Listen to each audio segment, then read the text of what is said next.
বলছি যে এবারই ছেলে মেয়েগুলো তো দেখতে দেখতে বড় হয়ে গেল, বলো। একে একে এবার এদের বিয়ে শাদিও হবে, বাড়ি এবার আরো বড় হবে। সেজন্য বলছিলাম যে মাঝে মাঝে এবার বাড়ি যাও, বাড়ি যাও।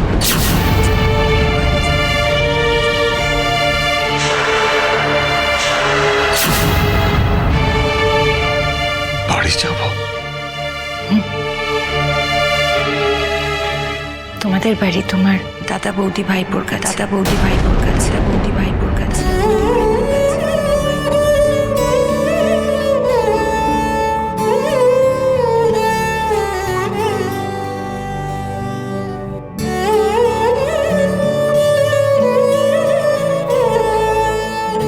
বৌঠান,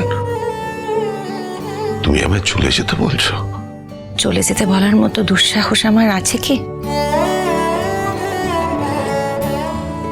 এত বড় স্পর্ধা দেখানোর অধ্যত্তও নেই আমার। আমি শুধু বলছি মাঝে মাঝে তুমি বাড়ি গিয়ে থেকো।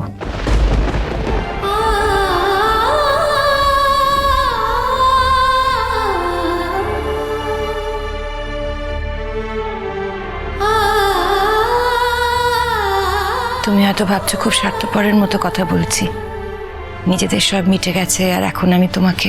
বৌঠান, ব্যাখ্যা দেবার কোনো প্রয়োজন নেই।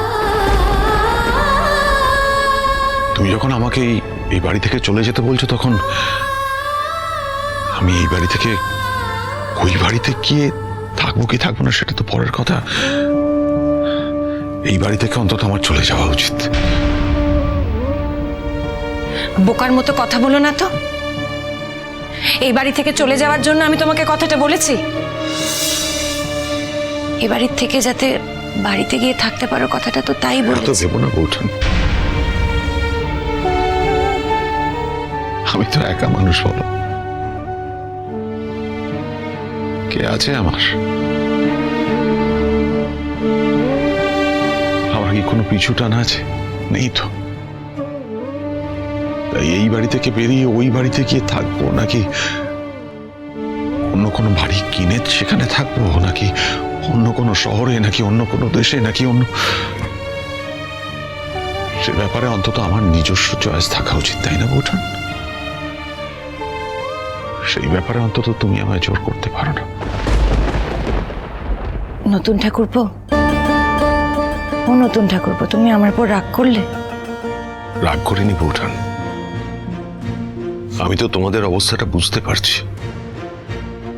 পরে এই বাড়িতে থাকা নিয়ে নানান লোকে নানান কথা বলছে, তোমরা বারবার বিড়ম্বনায় পড়ছো।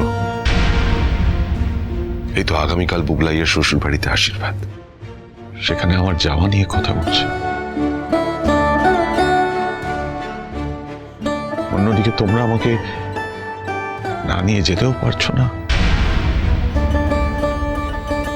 আমি জানি আমার জন্য তোমরা বারবার অস্বস্তিতে পড়ছো।